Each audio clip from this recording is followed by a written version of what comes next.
হযরত শায়খ আহমদ সারহিন্দি উনি দ্বিতীয় সহস্রের সংস্কারক ছিলেন। একটা বাড়িতে একটা বিল্ডিং করলে দেখা যায় 2-3 দিন ঝাড়ু না দিলে ময়লা ভরে যায়। দ্বীনে ইসলামের বাড়িতেও কিছু ময়লা লাগে এবং হাদিসে আসছে নবীজি বলেন প্রত্যেক 100 বছরের মাথায় ওই ময়লা ঝাড়ু দেওয়ার জন্য আল্লাহ তাআলা একজন মুজাদ্দিদ পাঠান। তো সেই মুজাদ্দিদের মধ্যে দ্বিতীয় সহস্রের যিনি মুজাদ্দিদ ছিলেন, ইসলামের বাড়ির সব আবর্জনা ঝাড়ার জন্য আল্লাহ যাকে পাঠাইছিলেন ওনার নাম শায়খ আহমদ সারহিন্দি মুজাদ্দিদে আল ফেসানি। বাদশাহ আকবরের দ্বীনে ইলাহির মোকাবেলায় যিনি পতাকা উঁচু করছিলেন, অনেক জুলুম নির্যাতনের শিকার হয়েছেন, কিন্তু ইসলামের সমস্ত আবর্জনা পরিষ্কার করে সহি ইসলামকে জাতির সামনে বিশ্ববাসীর সামনে পেশ করে গেছেন। সেই মুজাদ্দিদে আল ফেসানি রহমতুল্লাহ আলাইহি বলছেন যে একটা সুন্নতের উপর আমল করা, তাও কোন সুন্নত? দুপুরবেলা খাওয়ার পরে একটু ঘুমানো, এটা মিষ্টি সুন্নত, এটা কোনো কষ্টের সুন্নত না। তো উনি বলেন যে দুপুরবেলা খাওয়ার পরে নবীজির সুন্নত এই নিয়ত করে কিছুক্ষণের জন্য ঘুমিয়ে যাওয়া, বলে এইটা কোটি কোটি রাকাত নফল নামাজ পড়ার থেকে উত্তম। তো এবার চিন্তা করেন একটা সুন্নতের দাম কত। তা আমি কোনো কথা বলার আগে আপনাদেরকে সালাম দিছি, এটাই সুন্নত। আপনারাও তার জবাব দিছেন যেমন জবাব হওয়া দরকার। এজন্য বললাম প্রথমেই ভালো লাগছে যে একটা সুন্নতের উপর আমল হয়ে গেল।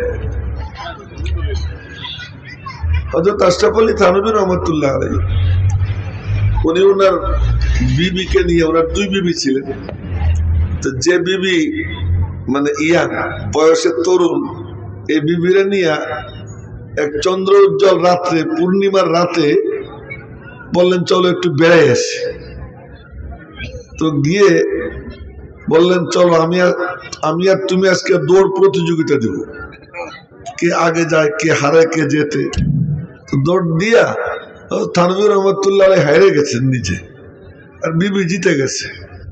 তো উনি কেঁদে দিছেন। তো বউ মনে করছে কি হাইরে গেছে দেখে কাঁদে দিছে, খুব মনোযোগ দিয়ে শুনে, হেরে গেছে বলে কেঁদে দিছে।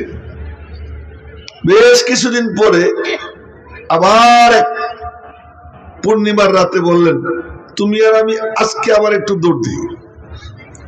এদিন দৌড় দিয়া থানভী রহমতুল্লাহ জিতছেন, বিবি হেরে গেছে। তো বিবি হেরে গেছে, উনি কেঁদে দিছে।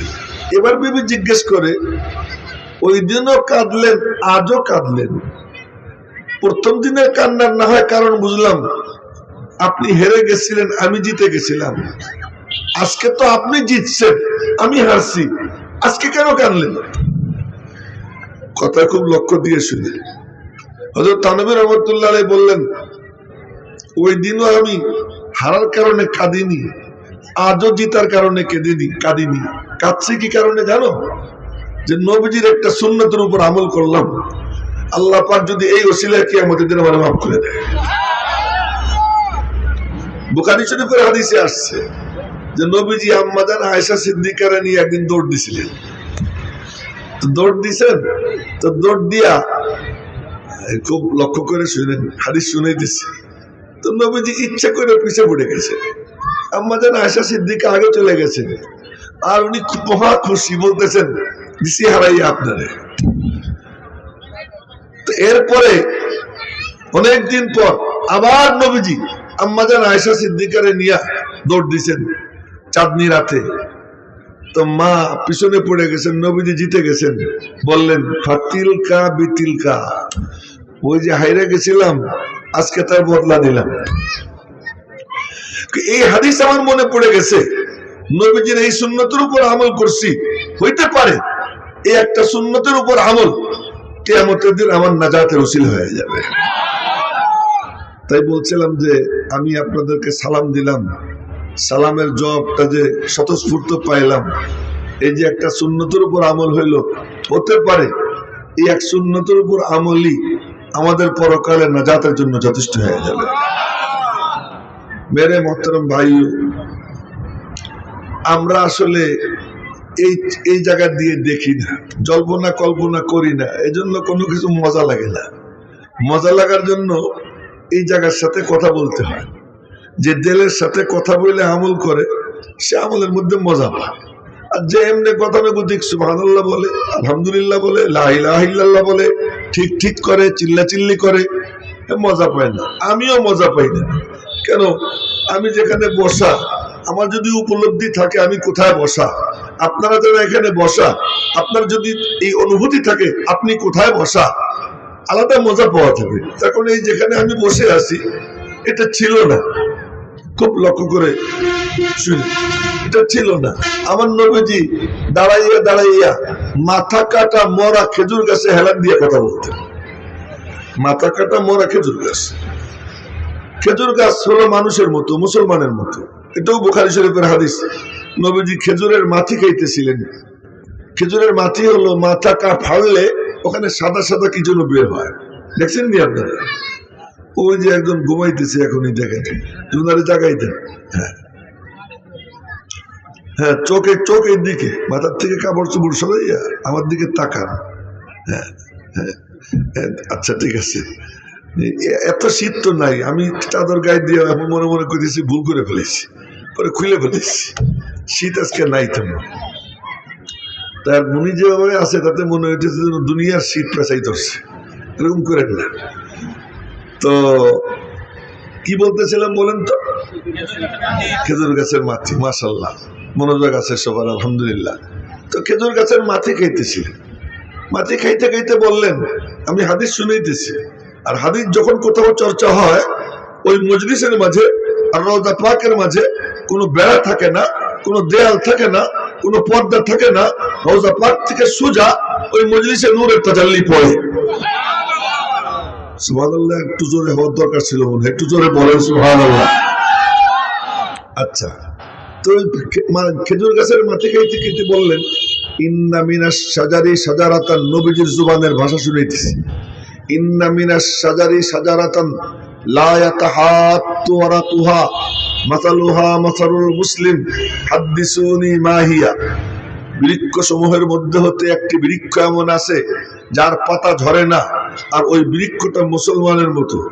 মুসলমানের মতো মানে মুসলমান বিপদে পড়লেও মজা। কেন? ইন্না লিল্লাহ। সুখ আসলেও মজা, বলে আলহামদুলিল্লাহ। অর্থ সম্পদ পাইয়া গেল, আলহামদুলিল্লাহ। দারিদ্র আইসে গেল, বলে যে আল্লাহ সবর করলাম। যখন মানে সমস্যা হয় সবর করে, বিপদে ধৈর্য ধরে, ইন্নাল্লাহা মাআস সাবিরিন, আল্লাহ তার সঙ্গে আছে। নিয়ামত পাইলে শুকর আদায় করে, আলহামদুলিল্লাহ। যখন শুকর আদায় করে আল্লাহ পাক বলেন, আচ্ছা তুই যখন শুকর আদায় করলি আমি তোর নিয়ামত আরো বাড়াই দেব। নিয়ামত পাইলেও ভালো, না পাইলেও তার জন্য কি ভালো। আল্লাহ সুস্থ আছে, ভালো মতো নামাজ কালাম পড়ে, বুড়া হয়ে গেছে, অসুস্থ হয়ে গেছে, এখন আর পারে না ওই রকম পড়তে। ফেরেশতারা জিজ্ঞেস করে, রব্বুল আলামিন এর ব্যাপারে কি করব? আগে তো তাহাজ্জুদ পড়তো, কিন্তু এখন পারে না, শুয়ে শুয়ে কয় আল্লাহ পারতেছি না, কি করব? রব্বুল আলামিন বলেন, ও যৌবনকালে কি করত? যখন শক্তি সামর্থ্য ছিল তখন কি করত? ফেরেশতারা বলে যৌবনকালে এমন আমল করত। রব্বুল আলামিন বলেন, ও যৌবনকালে যা করত ওর আমলনামায় তাই লিখে দেয়। এই যে যে অবস্থা, অসুস্থ অবস্থাও ভালো, সুস্থ অবস্থাও ভালো, এরপরে সে নিয়ামত পাইলেও ভালো, নিয়ামত না পাইলেও ভালো, সব হালাত তার জন্য ভালো। এই গাছটাও মুসলমানের মতো, তার মানে এর সব কিছু ভালো। কাটাও কামে লাগে, পাতাও কামে লাগে। এইটা আবার উপর থেকে একটু সালাইলে ওখান থেকে রস পড়ে। আবার এই গাছ কাটলে তা দিয়ে খুঁটি বানানো যায়, এর আঁশ দিয়া রিক্সার সিট বানানো যায়। মানে মাথার থেকে পা পর্যন্ত সবটা কামে লাগে। বলতো গাছটা কি? তো সাহাবীরা সব চোখ বন্ধ করে জঙ্গলে দৌড়াইতেছে যে কোন গাছ কোন গাছ কোন গাছ। এরপরে কয়, ইয়া রাসূলুল্লাহ আপনি বলেন, হাদিস না ইয়া রাসূলুল্লাহ, আপনি বলে দেন। নবীজি বললেন, নাখলা, খেজুর গাছ। খেজুর গাছ। তো পরে বাড়ি যাইতেছে একসঙ্গে বাপ বেটা। বাপ হলো ওমর, ছেলে হলো আব্দুল্লাহ। তা আব্দুল্লাহ ইবনে ওমর বলতেছেন, আব্বু আমার মাথার মধ্যে আইছিল খেজুর গাছ, বলতে মনে চাইছিল, কিন্তু পরে দেখি আপনারা মুরব্বীরা, এই আপনাদের মুরব্বীদের কারণে আমি বলে নিই, বাবা করলি কি, তুই বলতি তুই যদি বলতি না, লাল উট পাওয়া আমার কাছে যত দামি, তার থেকেও বেশি দামি হয়তো তোর বলাটা। বলে তো বলতেছিলাম, ওই গাছ মুসলমানের মতো, তার মানে মানুষের মতো, মানুষের আল্লাহ না করুক হাত কেটে গেছে জিন্দা, পা কাটে গেছে জিন্দা, কান কাটা হয়েছে জিন্দা, কিন্তু কোন মানুষের সব কিছু আছে কিন্তু গলা কাটা, এই মানুষটা কি জিন্দা থাকবে? হ্যাঁ, খেজুর গাছ এমনই যে খেজুর গাছের যদি মাথা কাটে খেজুর গাছ মরে যায়। এর ডাল কাটুক, ডাইনে কাটুক, বায়ে কাটুক, সব কাটুক, কোনো সমস্যা নাই, জিন্দা থাকবে। কিন্তু মাথা কাটলে আর বাঁচে না। অনেক গাছ আছে মাথা কাটলেও আবার সেটা বাঁচে, কিন্তু খেজুর গাছ আর বাঁচে না। ওই মাথা কাটা মরা খেজুর গাছ, ওই মরা খেজুর গাছে হেলান দিয়া তো জাহানের বাদশাহ তিনি কথা বলতেন। তো বুখারী শরীফের আর হাদিস শুনিয়ে দিচ্ছি। এক মহিলা সাহাবী, উনি এসে বললেন, ইয়া রাসূলুল্লাহ, ইন্নালি গুলামান নাজ্জারা, নাজ্জার মানে কারাত মিস্ত্রি, আমার একজন কারাত মিস্ত্রি গোলাম আছে, আপনি যদি অনুমতি দেন আমি ওরে দিয়ে একটা মেম্বার বানাইয়া দিই। কারাত মিস্ত্রি যে গোলাম, সেই গোলামের নাম কি? এক বর্ণনা মতে বুখারী শরীফের যে আপনার টিকা আছে, ওই টিকার মধ্যে লেখা মাইমুন। আবার আরেকখানে আছে যে তার নাম হলো বাকুম। এই মেম্বারের ইতিহাস বলতেছি। এটা যে কারাত মিস্ত্রি গোলাম, তার নাম মাইমুন অথবা বাকুম। এই গোলামকে দিয়ে আমি আপনার একটা মেম্বার বানাই দিই। নবীজি বললেন দাও। তো ওই মহিলা তার গোলামকে দিয়া একটা মেম্বার বানাইয়া মসজিদে এনে সেট করে দিছে। যখন সেট করে দিছে, আল্লাহর হাবিব দো জাহানের বাদশাহ তিনি ওই মেম্বারে গিয়ে বসছেন। সাহাবীরা মসজিদ ভরা, খাঁচাখাচ ভরা, কারো মাথা নড়ে না, কারো চোখ নিচের দিকে না, সব চৌকান্না নবীজির দিকে তাকায় রয়েছে। কি বলেন নবীজি শুনবেন, গোগ্রাসে গিলবেন, দেহের মুখ খোলা, কান খাড়া, দেহ মন একত্রিত করে মনোযোগ দিয়ে নবীজির কথা শুনতেন। ফল এই হইতো যে নবীজি একবার বলতেন, ওই বলার সাথে সাথে সাহাবীদের মুখস্থ হয়ে যেত। জোরে কন্যা সুবহানাল্লাহ। আচ্ছা, তো সব চৌকান্না শোনার জন্য আমাদের তো হলো এখন আমার শুনে আস্তে আস্তে লোক আসতেছে। আর নবীজির কথা শোনার জন্য অনেক আগের থেকে সাহাবীরা এসে বসে থাকতেন এবং সবার চোখ, ওই বাম চোখ নবীজির দরওয়াজায় লেগে থাকত। নবীজির হুজরা মোবারক যারা গেছেন দেখছেন, এটা হলো পূর্ব দিকে, আর কিবলা হলো দক্ষিণ দিকে। দক্ষিণ দিকে মুখ দিয়ে বসলে তো পূর্বটা কোন দিক থাকে, ডান পাশে না বাম পাশে? কথা কয় না, বাম পাশে। দক্ষিণ দিকে মুখ দিয়ে থাকলে পূর্ব দিক কোন দিক হবে? বাম দিক হবে। তো নবীজির দরওয়াজা হুজরা মোবারক বাম দিকে। তো সাহাবীরা বসে থাকতেন, চোখের কোনা দরজা লেগে থাকতো, কখন দরওয়াজা খোলে। আমরা তো দরওয়াজা খুললে কেউ টেরই পাবে না, যে কইটা আমি আসছি।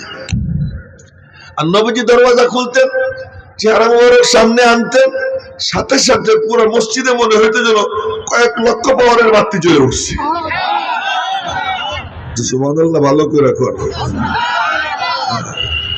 আচ্ছা, তো নবীজি মসজিদে ঢুকছেন, সাহাবীরা সব চৌকান্না। নবীজি গিয়ে মিম্বরে বসছেন। মিম্বরে বসার পরে তো আমার নামে ঘোষণা দিল, এখন বয়ান করবেন অমুক অমুক, বেশ কিছু পাম দেয়, পাম টাম দিয়ে হুজুরে ফুলায়। নবীজিরে কেউ পাম দিয়ে ফুলাইতো যে এখন বয়ান করবেন ফখরে রসুল মাওলায়ে কুল হাদি সুবুল ইমামুল আম্বিয়া ফখরুল আম্বিয়া সাইয়্যিদুল। আমি যা বলতেছি এগুলো অনেক কম, তার লকব, তার উপাধি অনেক, কিন্তু কেউ পাশে দাঁড়াইয়া বলবে এই হিম্মত আবু বকর, ওমর, ওসমান, আলী, তলহা রাদিয়াল্লাহু আনহু কারো ছিল না। নবীজি আসতেন, বসতেন, কথা বলবেন, কখন বলবেন? যখন উপর থেকে সিগন্যাল আসবে বলো, তখন বলতেন। আর যা বলতেন আল্লাহ পাক বলেন, তার মনে চাইলেই কিছু বলে না রে, জুবান দিয়ে যা বের হয় ওটা আমি আল্লাহ তার দিলের মধ্যে ঢেলে দিই। ওমা ইয়ানতিকু আনিল হাওয়া ইন হুয়া ইল্লা ওয়াহয়ুন ইউহা। उनका हाँ नहीं कहना भी है कुरान का जैसा तरहा বলো কুরআন তারনা বলো কুরআন জবান দিয়ে জাবের হয় তা আমার পক্ষ থেকে নাজিল করা ওহী এটা তার নিজের কথা না সাক্ষী দিবেন কে আল্লাহ আর জোরে বলুন না কে জোরে বলেন আরেকবার কে আল্লাহ কয়েকবার আল্লাহ আল্লাহ বলাইলাম ফল হইল কি যে মুখ দিয়ে বলা হয়েছে ওই মুখ ওই ঠোঁট ওই জিহ্বা ওই মুখের ভিতরটা এর সাথে সাথে তার কলমটা এবং যতদূর আওয়াজ গেছে অত দূর এই প্যান্ডেল থেকে এই পর্যন্ত পুরো এরিয়া আল্লাহ তাআলা আলো ঝলমলো বানাইয়া দিয়েছে নুরানি হয়ে গেছে তো নবীজি আইসা বসতেন বসার পরে যখন সিগন্যাল আসতো এরপরে না কথা শুরু করতেন না আমার দিকে দেখেন এদিক ওদিক তাকাইয়েন না কেউ নবীজি মিম্বরে বসতেন মিম্বরে বসে এরকম এই দুই হাত পাঁচ আঙ্গুলের সাথে মিলাইয়া কোলের মধ্যে রাখতেন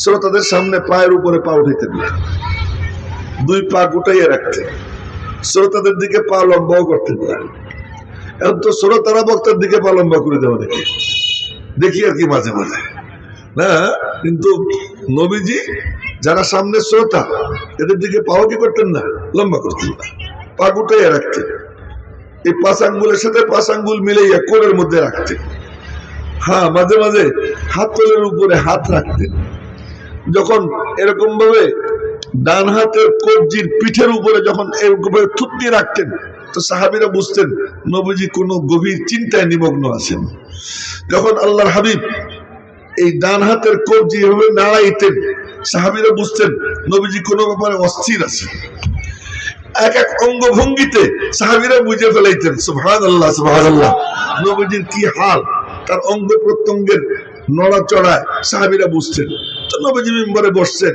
সাহাবীরা মসজিদ ভরা তো কথা বলবেন এর মধ্যে হঠাৎ করে বলছিলাম যে এটা কি জিনিস কোথায় আমি বসছি আমার যদি এই অনুভূতি থাকে এটা বলতে গিয়া এই ইতিহাস আপনাদেরকে বলতেছি যে এটা কোথায় কি জিনিস তো নবীজি বসছেন কেবল কথা বলবেন এমন সময় মসজিদের মধ্যে কান্নার আওয়াজ সবাই তাকাই দেখে কোনো মানুষ কাঁদে না কিন্তু একদম বাকায়দা মনে হয় যেন কোনো মানুষে কাঁদতেছে কান্নার আওয়াজ হিসকি দিয়ে দিয়ে কাঁদতেছে আর কেউ বোঝে নাই সবার আগে নবীজি বুঝছেন নবীজির থেকে ডান দিকে ছিল মিম্বরের থেকে ডান দিকে এই কোনাকুনি ওই গাছটা ওই গাছ মাথা কাটা গাছ যে যারা গেছেন তারা দেখছেন ওর গায়ে এখনো লেখা আছে উস্তানায় হান্নানা হান্নানা মানে প্রচন্ড ক্রন্দনকারিণী খুব কান্না করছে এজন্য নাম হলো হান্নানা তো এই হান্নানা ওইটা ওখানে আছে এখনো লেখা আছে যারা গেছেন দেখছেন যারা যান নাই তাদেরকে আল্লাহ যাবার এবং দেখবার তৌফিক দান করুন আমিও ঠিক মতো কয় না যদি কবুল হয়ে যায় হ্যাঁ আল্লাহ পাক যেন সবাই যারা গেছে তাদেরকেও যারা যায় নাই তাদেরকেও আল্লাহ তাআলা যাবার এবং দেখবার তৌফিক দান করেন তো ওই পিলার তো ওই মানে মাথা কাটা মরা খেজুর গাছ নবীজি বুঝে ফেলছেন গাছে কাঁদতেছে এখন বুঝা গেল নবীজির বদন মুবারকের ছোঁয়ায় মাথা কাটা মরা খেজুর গাছ জিন্দা হয়ে গেছে এবার চিন্তা করেন কেমন পাওয়ারফুল আমার আপনার নবীজি তার বদন মুবারকের ছোঁয়ায় মাথা কাটা মরা খেজুর গাছ জিন্দা তো যদি তার শরীরের ছোঁয়ার এত পাওয়ার হয় তো তার সিরাত তার আদর্শ তার সুন্নাত এর ছোঁয়া যদি কারো কলবে পায় তো আল্লাহ পাক ওই মরা দিলকে জিন্দা বানাইয়া দেয় নবীজি নামছে নামে গিয়া হাদিসের ভাষা শোনেন ফালতাজামাহু নবীজি জড়াই ধরছেন গাছটাকে অন্য হাদিসে আসছে ফাতানাকাহু নবীজি তার গলা মুবারক গাছের সাথে মিশাইয়া এরপরে কানে কানে কথা বলতেছেন সাহাবীরা সব চেয়ে রয়েছে যে দুই বন্ধু পরস্পরে কথা কয় নবীজি ওই গাছের সাথে কি করতেছেন কথা বলতেছেন তো গাছটাকে জড়াই ধইরা কি যেন বললেন